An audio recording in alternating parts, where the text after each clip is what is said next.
कार्तिक मास महात्म्य अध्याय 2526।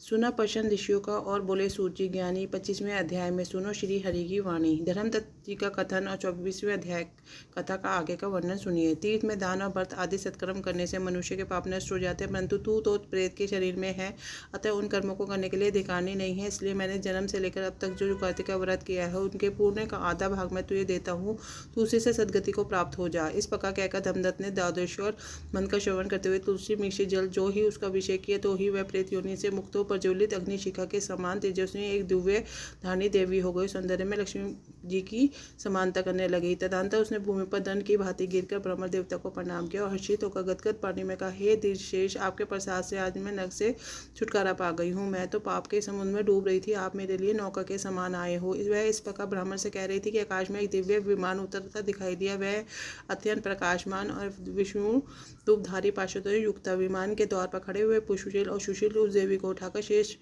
विमान पर चढ़ा दिया। तब धर्मदत्त ने बड़े इशारे के साथ उस विमान को देखा। विष्णु रूपधारी पार्षदों को देखकर साष्टांग प्रणाम किया।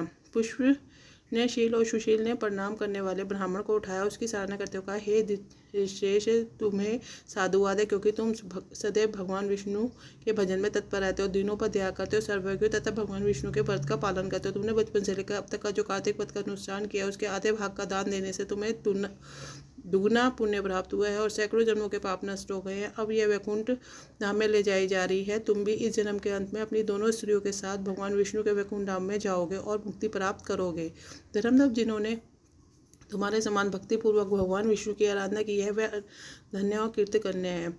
इस संसार में उन्हीं का जन्म सफल है। भली भांति आराधना करने पर भगवान विष्णु देहधारी प्राणियों को क्या नहीं देते। उन्होंने भी उत्तानपाद के पुत्र को पूर्वकाल में ध्रुपद पर स्थापित किया था। उनके नामों का स्मरण करने से मार्ग से समस्त जीव सदगति को प्राप्त होते। पूर्व काल में ग्रस गजरात उन्हीं के नामों का स्मरण करने से मुक्त हुआ था। तुम्हें जन्म से लेकर जो भगवान विष्णु को संतुष्ट करने वाले कार्तिक व्रत का अनुष्ठान किया है, उनसे बढ़कर न यज्ञ है, न दान है और न ही तीर्थ है। विप्रवर, तुम धन्य हो, क्योंकि तुमने जगत गुरु भगवान विष्णु को पसंद करने वाला कार्तिक व्रत किया है, जिसके आधे भाग के फल को पाकर यह स्त्री हमारे साथ भगवान लोक में जा रही है।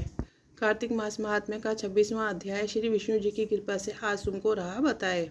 नारद जी बोले, इस प्रकार विष्णु पार्षदों के वचन सुनकर धर्मदत्त ने कहा कि प्राय सभी मनुष्य भक्तों का कष्ट दूर करने वाले श्री विष्णु का यज्ञ, दान, व्रत, तीर्थ सेवन तथा तपस्याओं के द्वारा विधि पूर्वक आराधना करते हैं। उन समस्त साधनों में से कौन सा ऐसा साधन है जो भगवान विष्णु की प्रसन्नता को बढ़ाने वाला, उनके समीप की प्राप्ति कराने वाला है।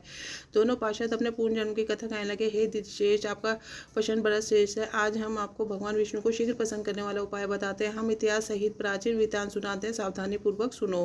ब्राह्मण पहले कांचीपुरी में चोल नामक एक चक्रवर्ती राजा हो गए। उन्हीं के नाम पर उनके अधीन रहने वाले सभी देश चोल नाम से विख्यात हुए। राजा चोल जब इस भूमंडल का शासन करते थे, उस समय उनके राज्य में कोई भी मनुष्य दरिद्र, दुखी, पाप मन लगाने वाला तथा रोगी नहीं था। एक समय की बात है, राजा चोल अनंत शयन नामक तीर्थ में गए, जहाँ जगदीश्वर भगवान विष्णु ने योग विद्या का आश्रय लेकर शयन किया था। वहाँ भगवान विष्णु के दिव्य ग्रह की राजा ने विधिपूर्वक पूजा की। दिव्य मणि, मुक्ताफल तथा स्वर्ण के बने हुए सुंदर पुष्पों से पूजन करके साष्टांग प्रणाम किया। प्रणाम करके जो ही बैठे बैठे उसी समय उनकी दृष्टि भगवान के पास जाते हुए एक ब्राह्मण पड़ी, जो उनकी कांची नगरी के निवासी थे। उनका नाम विष्णुदास था।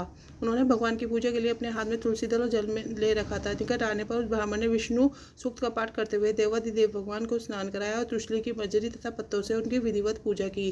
राजा चोल ने जो पहले रत्नों से भगवान की पूजा की थी, वह सब तुलसी पूजा से ढक गई। यह देखकर राजा कुपित होकर बोले, विष्णुदास, मैंने मणियों सुवर्ण से भगवान की जो पूजा की वह कितनी शोभा पा रही थी, तुमने तुलसी दल चढ़ाकर उसे ढक दिया। बताओ ऐसा क्यों किया? मुझे तो क्या जान पड़ता है, तुम दरिद्र और गंवार हो, भगवान विष्णु की भक्ति को बिल्कुल नहीं जानते। राजा की बात सुनकर श्री विष्णुदास ने कहा, राजन, आपकी भक्ति का कुछ भी पता नहीं है, केवल राज लक्ष्मी के कारण आपको घमंड कर रहे हैं। बतलाइए, आज से पहले आपने कितने वैश्व व्रतों का पालन किया है? तब निपशेष चोल ने हंसते हुए कहा, तुम तो दरिद्र हो, निर्धन हो, तुम्हारी भगवान विष्णु में भक्ति ही कितनी है। तुमने भगवान विष्णु को संतुष्ट करने वाला कोई भी यज्ञ, दान नहीं किया है और ना पहले कोई देव मंदिर बनवाया है। इतने पर भी तुम्हें अपनी भक्ति पर कितना गर्व है। अच्छा, तो यह सभी ब्राह्मण मेरी बात सुन ले। भगवान विष्णु के दर्शन पहले मैं करता हूँ, यह ब्राह्मण, इस बात को आप सब देखें लेंगे, फिर हम दोनों में से किसकी भक्ति कैसी, यह सब लोग स्वतः ही जान लेंगे। ऐसा कहकर राजा अपने राजभवन को चले गए। वहाँ उन्होंने महर्षि मुद्गल को आचार्य बनाकर वैष्णव यज्ञ प्रारंभ किया। उधर सदैव भगवान विष्णु को पसंद करने वाले शास्त्रयुक्त नियमों में तत्पर विष्णुदास भी व्रत का पालन करते हैं वहीं भगवान विष्णु के मंदिर में टिक गए। उन्होंने माघ और कार्तिक के उत्तम व्रत का अनुष्ठान, तुलसी जीवन की रक्षा, शिवजीवन की रक्षा एकादशी को द्वादक्षर मंत्र का जाप, नित्य गीत और मंगलमय आयोजन के साथ प्रतिदिन षोडशोपचार ने भगवान विष्णु की पूजा आदि नियमों का आचरण किया।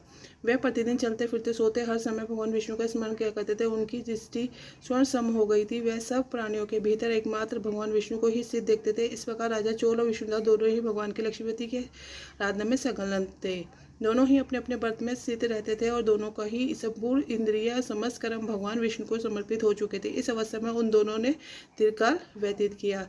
इसी के साथ 25वां और 26वां अध्याय पूर्ण होता है। ओम नमो भगवते वासुदेवाय नमः।